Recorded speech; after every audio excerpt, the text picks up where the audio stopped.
नमस्कार मित्रांनो, लग्नानंतर होईलच प्रेम या मालिकेच्या आजच्या प्रोमोमध्ये आपण बघणार आहोत. इकडे लग्नघटिका आता जवळ आलेली असते, पण इथे रम्याने मात्र आता मध्येच घोडा आणण्यासाठी मोठा डाव आखलेला असतो. आता काव्याची पूजा चालू असतानाच पाठीमागनं रम्या येते आणि आता रम्याच्या हातात कातर असते. ती सारखी रम्या आता काव्याकडे बघून अशी वर खाली करत असते. तर इकडे आता बाहेर नंदिनी आलेली असते. तर आत्ता नंदिनी जीवा दोघेही पूजासाठी बसलेले असतात, पण सगळेजण काव्याची वाट बघत असतात. त्याच वेळेस आता रम्या बाहेर येते. आता रम्याच्या हाताला असं रक्त लागलेलं असतं. वसुआत्याचं लक्ष आता रम्याकडे जातं. आता वसुआत्या जोरात ओरडते, रम्या अगं काय केलंयस तू, अगं काय झालं हे. सगळेजण घाबरतात आणि रम्याकडे बघू लागतात. त्याच वेळेस पार्थ मात्र घाबरतो, कारण रम्याने नक्कीच काव्याच काही केलं नाही आहे ना, असेच शंका आता त्याच्या मनात आलेली असते.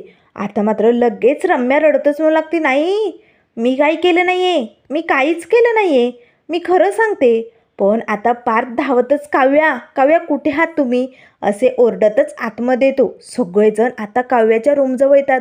जोरजोरात दरवाजात ठोठावू लागतात, काव्या दरवाजा उघड. पण काव्या मात्र एक नाही दोन नाही गप्प असते. आता नंदिनी रडतच म्हणू लागते, काय झालं असेल, काव्या ठीक तर असेल ना. त्यावर लगेच मानिनी म्हणू लागते, हो काव्या काहीच रिस्पॉन्स देत नाही आहे, याचा अर्थ तिला काही झालं तर नसेल ना. त्याच वेळेस लगेच आता विक्रम म्हणू लागतो, मानिनी उगाच मनात कुठलेही गैरसमज करून घेऊ नको, असेल काव्या तिला काही झालं नसेल. त्याच वेळेस आता पार्थ लगेच रम्याजवळ येतो आणि म्हणू लागतो, रम्या माझ्या काव्याला जर काही झालं ना, तुला सोडणार नाही मी. त्याच वेळेस आता लगेच काव्या आतमधनं दरवाजा उघडते. आता पटकन पार्थिला मिठी मारतो, काव्या तुम्ही ठीक आहात ना, तुम्हाला काही झालं नाही ना.